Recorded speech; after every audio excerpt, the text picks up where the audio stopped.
ാണ് അന്നത്തെ ആ സംഭവത്തിൽ എനിക്ക് ഒരു പങ്കുമില്ലേ. പറഞ്ഞ ജ്യേഷ്ഠൻ വിശ്വസിക്കോ? ഞാൻ എതിർത്തതാണ്, പല്ലും നഖവും ഉപയോഗിച്ച് എതിർത്തതാണ്. എന്നിട്ട് താനല്ലേ എന്നെ പിടിച്ച് ജീപ്പിൽ കയറ്റിയത്?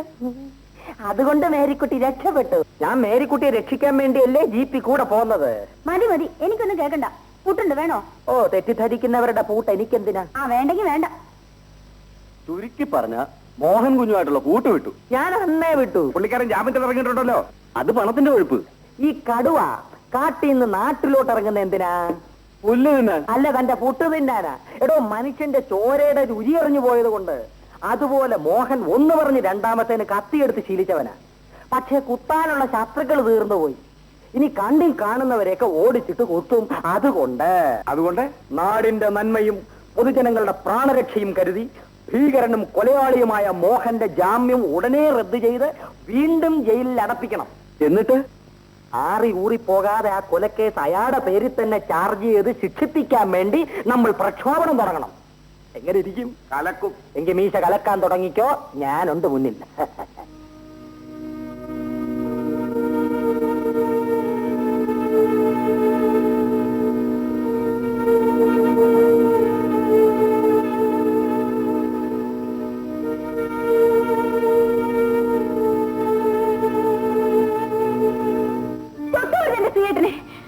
പണം ഉണ്ടെന്ന് ചെന്താവാന്ന് കരുതിയോ? നിങ്ങൾക്ക് ധൈര്യമുണ്ടോ കൊല്ലാൻ? എങ്കിൽ ആദ്യം എന്നെ കൊല്ല്. ചോരുണ്ടെങ്കിൽ കൊല്ല്. എന്റെ ഭർത്താവിനെ മിസ്റ്റർ മോഹൻ കൊല്ലുന്നത് ഞാൻ കണ്ടില്ല.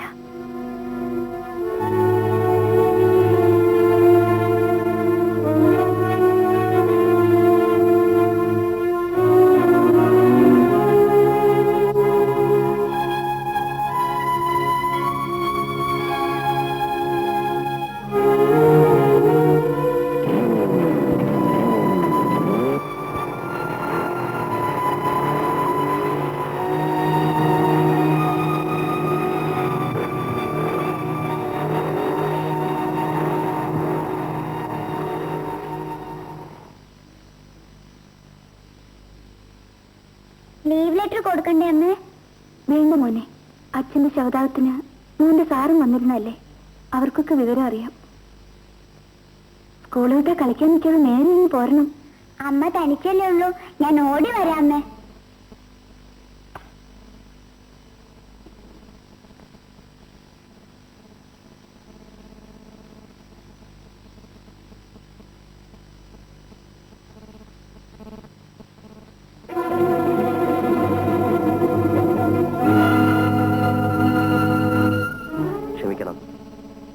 എന്ത് വേണം?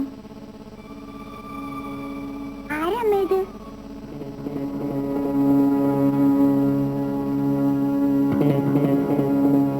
എന്റെ പേര് മോഹൻ.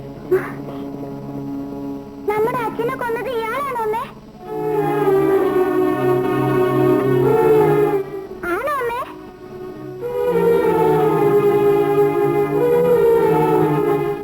അല്ല മോനെ.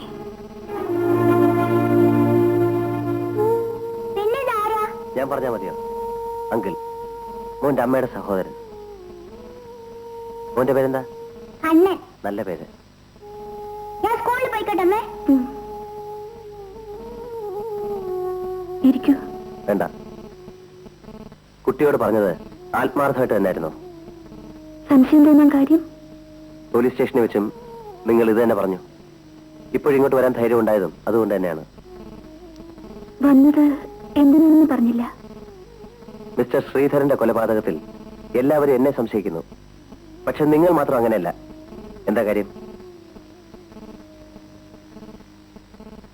എന്റെ അമ്മയും അമ്മാവനും പോലും എന്നെ സംശയിക്കുന്നു. പക്ഷെ നിങ്ങൾ സംശയിക്കുന്നില്ല. അതെന്തുകൊണ്ടെന്നറിയാൻ വേണ്ടി മാത്രമാണ് ഞാൻ വന്നത്. ഒട്ടും പ്രതീക്ഷിച്ചിട്ടുണ്ടാവില്ല എന്നെനിക്കറിയാം. കൊന്നത് നിങ്ങളായിരുന്നെങ്കിൽ ശ്രീയേട്ടന്റെ കയ്യിലുണ്ടായിരുന്ന പണവും അവിടെ തന്നെ ഉണ്ടാകുമായിരുന്നു. ഞാൻ പണം എടുക്കില്ല എന്ന് നിങ്ങൾക്ക് എന്താ ഉറപ്പ്? കൊന്നത് നിങ്ങളാണെങ്കിൽ കൊല്ലാനുള്ള പ്രേരണ പണമായിരിക്കോ? ആയിരിക്കില്ലെന്നുള്ള സത്യമല്ലേ? ഇതൊരു തെറ്റായ ധാരണ ആയിക്കൂടുന്നില്ല. ഏതായാലും മറിച്ചൊന്നും തോന്നുന്നില്ല. ധാരണ തെറ്റിയിട്ടില്ല സഹോദരി. കൊന്നത് ഞാനല്ല. ആരാണെന്നൊട്ട് അറിയുകയില്ല. ഏതായാലും എന്നെ മനസ്സിലാക്കിയ ഒരാളെങ്കിലും ഉണ്ടല്ലോ ഈ ലോകത്ത്. പണമുണ്ടെങ്കിൽ ഈ നാട്ടിൽ എന്തും ആകാം എന്നല്ലേ ഇതിന്റെ അർത്ഥം? അതേസമയം ബെല്ലും ബ്രേക്കുമില്ലാതെ പൂമംഗലത്തെ മോഹൻ വെളിച്ചപ്പാടുക പോലെ കത്തിയുമായി നടക്കുകയാണ്. അവന്റെ നേരെ നോക്കുന്നവരെ എല്ലാം അവൻ കൊത്തും. നാട്ടുകാരെ, ഈ ഭയാനകമായ ചുറ്റുപാടിൽ നിന്നും രക്ഷപ്പെടാൻ ഒരൊറ്റ വഴിയേ ഉള്ളൂ. നിങ്ങളെല്ലാവരും ഓരോ കൊച്ചുപിച്ചാത്തി മേടിക്കണം. അതെപ്പോഴും നിങ്ങളുടെ അരഞ്ഞാണ ചരട് പോലെ നിങ്ങളുടെ അരയിലുണ്ടായിരിക്കണം.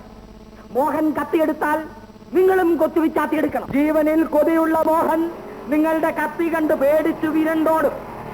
നിങ്ങൾ നിർഭയരായിരിക്കണം, ചങ്കൂറ്റമുള്ളവരായിരിക്കണം.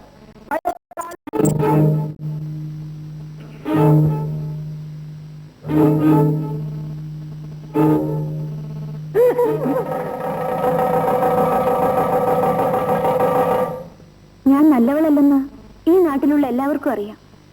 ആ നിലയ്ക്ക് ഞാൻ പറയുന്നത് കുഞ്ഞു ചിലപ്പോൾ വിശ്വസിക്കില്ല. പക്ഷേ എനിക്കും ഒരു മനസാക്ഷിയുണ്ട്. എന്താ നിങ്ങൾക്ക് പറയാനുള്ളത്? കുഞ്ഞിന്റെ ഭർത്താവിനെ കൊന്നത് മോഹൻ സാറാ. അത് നിങ്ങൾക്കെങ്ങനെ അറിയാം? കുഞ്ഞിനെ കല്യാണം ചെയ്യണമെന്ന് മോഹൻ സാറിന് വലിയ ആഗ്രഹമായിരുന്നു. അത് നടക്കാതെ വന്നപ്പോ ഒരു ദിവസമെങ്കിലും കുഞ്ഞിന്റെ കൂട്ടത്തിൽ കഴിയുമെന്ന് എന്നോട് പന്തായം കെട്ടിയതാ. സത്യമാണ് നിങ്ങൾ ഈ പറയുന്നത്? ഞാൻ എന്തിനാ കള്ളം പറയുന്നേ? മോഹൻ സാർ ഒരുപാട് കാശ് എനിക്ക് തന്നിട്ടുണ്ട്. പക്ഷെ ഈ സംഭവത്തിന് ശേഷം ഞാൻ അയാളെ വീട്ടിൽ കയറ്റിയിട്ടില്ല. ഭർത്താവിനെ കൊന്നിട്ട് ഭാര്യയെ കൈക്കലാക്കാൻ നോക്കുന്ന ദുഷ്ടനാ കുഞ്ഞെ അയാള്. അയാൾ ഇവിടെ വരുന്നത് കുഞ്ഞിനെ ചതിക്കാനാ. കാര്യം സാധിക്കുന്നവരെ നിങ്ങളെ സഹായിക്കാനെന്ന ഭാവത്തിൽ അയാൾ പറ്റിക്കൂടും. അതുകൊണ്ട് സൂക്ഷിക്കണം കുഞ്ഞെ. വരട്ടെ.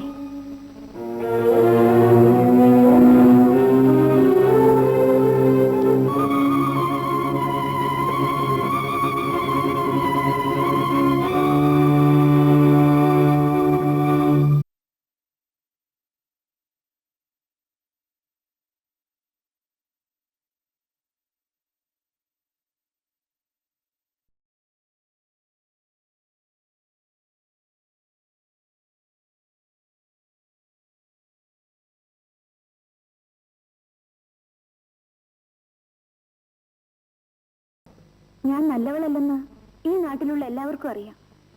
ആ നിലയ്ക്ക് ഞാൻ പറയുന്നത് കുഞ്ഞു ചിലപ്പോൾ വിശ്വസിക്കില്ല. പക്ഷേ എനിക്കും ഒരു മനസാക്ഷിയുണ്ട്. എന്താ നിങ്ങൾക്ക് പറയാനുള്ളത്? കുഞ്ഞിന്റെ ഭർത്താവിനെ കൊന്നത് മോഹൻ സാറാ. അത് നിങ്ങൾക്കെങ്ങനെ അറിയാം? കുഞ്ഞിനെ കല്യാണം ചെയ്യണമെന്ന് മോഹൻ സാറിന് വലിയ ആഗ്രഹമായിരുന്നു. അത് നടക്കാതെ വന്നപ്പോ ഒരു ദിവസമെങ്കിലും കുഞ്ഞിന്റെ കൂട്ടത്തിൽ കഴിയുമെന്ന് എന്നോട് പന്തായം കെട്ടിയതാ. സത്യമാണ് നിങ്ങൾ ഈ പറയുന്നത്? ഞാൻ എന്തിനാ കള്ളം പറയുന്നേ? മോഹൻ സാർ ഒരുപാട് കാശ് എനിക്ക് തന്നിട്ടുണ്ട്.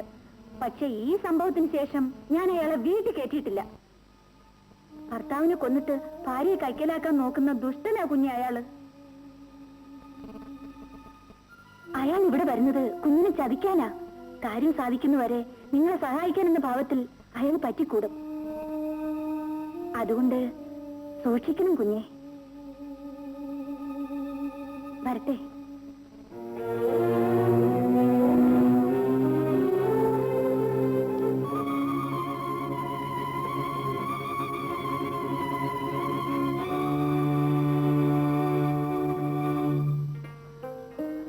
വാങ്ങിക്കുക. അങ്കിളല്ലേ തരുന്നത്? എനിക്ക് വേണ്ട. മോൻ അച്ഛനില്ലാത്തതുകൊണ്ട് അങ്കിള് വാങ്ങി തരുന്നതല്ലേ, വാങ്ങിക്ക.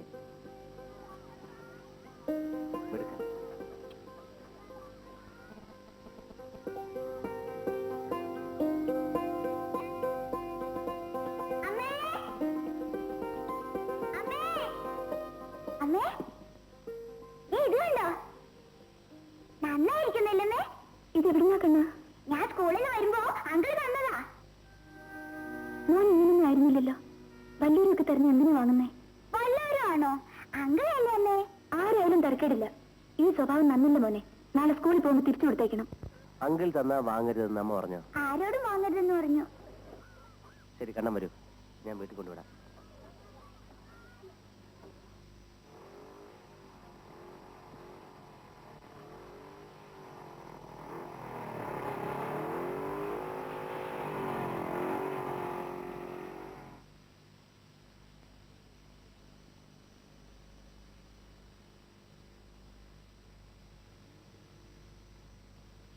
കണ്ണൻ ഇത് തിരിച്ചുകൊണ്ട് തന്നു. വാങ്ങിയതിന് അമ്മ വഴക്ക് പറഞ്ഞത്രേ. സത്യമാണോ? മുമ്പ് ഉടുപ്പ് മാറ്.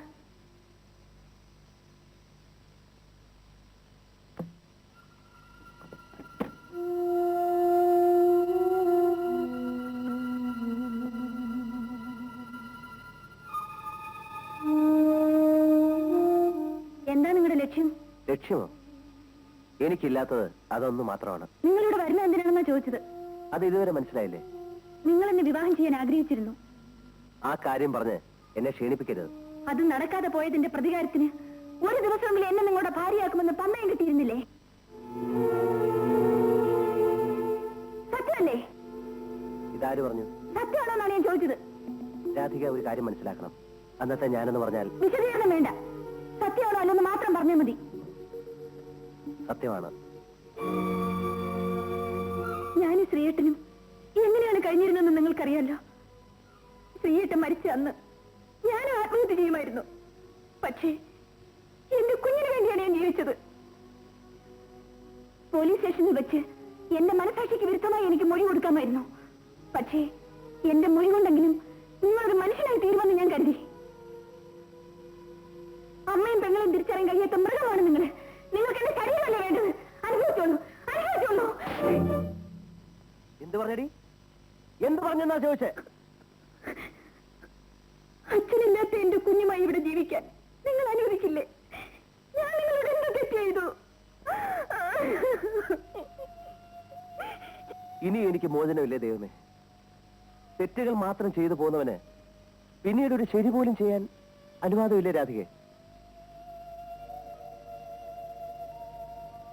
ഈ ലോകം മുഴുവൻ എന്റെ നേർക്ക് വിരൽ ചൂണ്ടി കൊലപാതകി എന്ന് വിളിച്ചപ്പം നീ മാത്രമാണ് എന്നിലെ മനുഷ്യനെ കണ്ടെത്തിയത്. എന്ന് നീ പോലീസ് സ്റ്റേഷനിൽ വെച്ച് ഞാൻ കൊലപാതകി അല്ലെന്ന് മൊഴി കൊടുത്തോ, അന്നു മുതൽ നീ എന്റെ സഹോദരിയാണ്. എന്നെ വിശ്വസിക്കൂ രാധികെ, നീ എന്റെ സഹോദരിയാണ്. എന്റെ അമ്മ പ്രസവിക്കാത്ത എന്റെ സഹോദരി. എന്നോട് ക്ഷമിക്കണം ചേട്ടാ. എന്റെ വേദന കൊണ്ട് ഞാൻ പറഞ്ഞു പോയതാണ്. പണക്കൊഴുപ്പും അഹങ്കാരവും കൊണ്ട് വഴിതെറ്റി ഇരുളിൽ നടന്നവനാണ് ഞാൻ. നീ എനിക്ക് വെളിച്ചം പാർന്നു തന്നു. അനീതി, ഈ സഹോദരന്റെ ഇനിയുള്ള ജീവിതം നിന്നെയും കുഞ്ഞിനെയും സഹായിക്കാൻ വേണ്ടി മാത്രമായിരിക്കും.